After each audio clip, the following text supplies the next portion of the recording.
Welcome again to Math Essentials coordinate system, and this video basically build upon the previous video on 2D coordinate system, and here we will learn about transformations.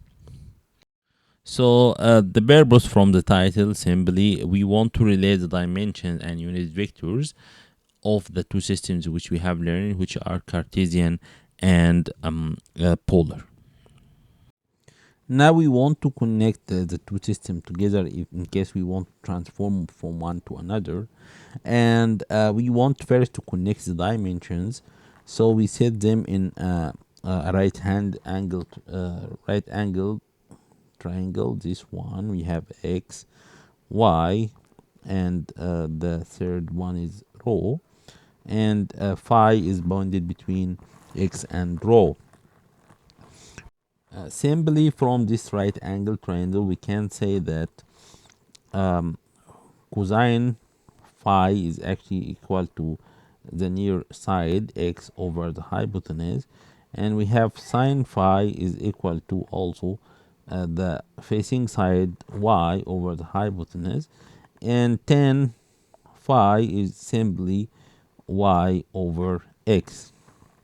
So applying, just reformulating these ones, we can get x equal to rho cosine phi, y equal to rho sine phi, and also we can get phi equal to tan minus 1 over x.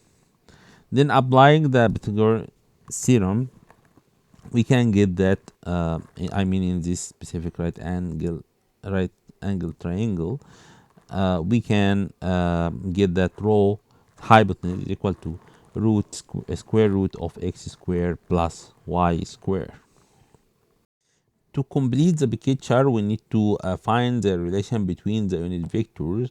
So starting from rho, if we think about rho here, if we make actually the projection, this is the x-axis, and this is I, and this is the y-axis, and this is j, and this is our angle phi.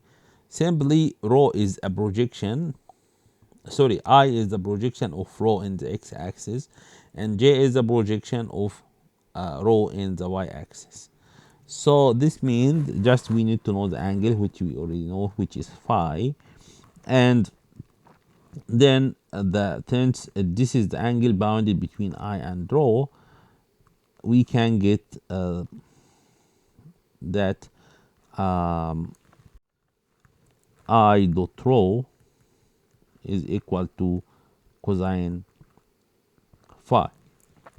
Similarly, we can also get that j dot rho equal to the other angle, which is just 90 degree minus phi. Then instead we can say, instead of cosine 90 minus phi, we can say sine phi. So bringing these two together, we can say that rho is just equal to cosine phi multiplied by I plus sine phi multiplied by j. Now we move to the phi unit vector, how to bring the relation. Simply let's look here again, just to move the vector. This is our rho, and perpendicular to it, and is what is phi, of course. And let's bring x and y, or specifically I and j, and let's write also the angle phi.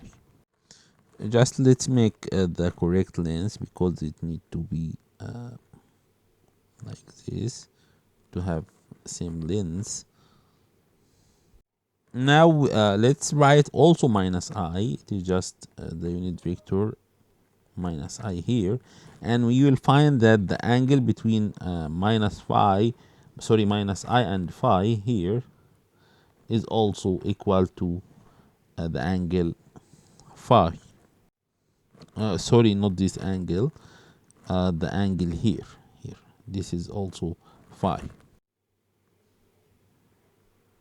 Now we can do the similar projection as we have done.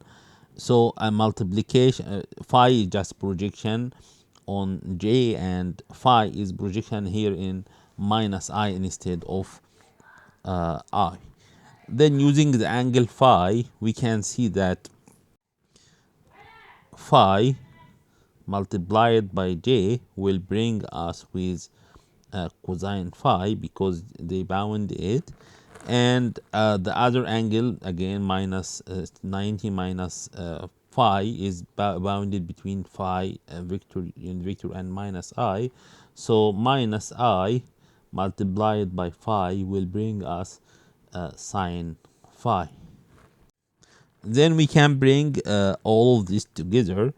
Then we will reach that in terms of I, we will have a minus sign here and the sine phi.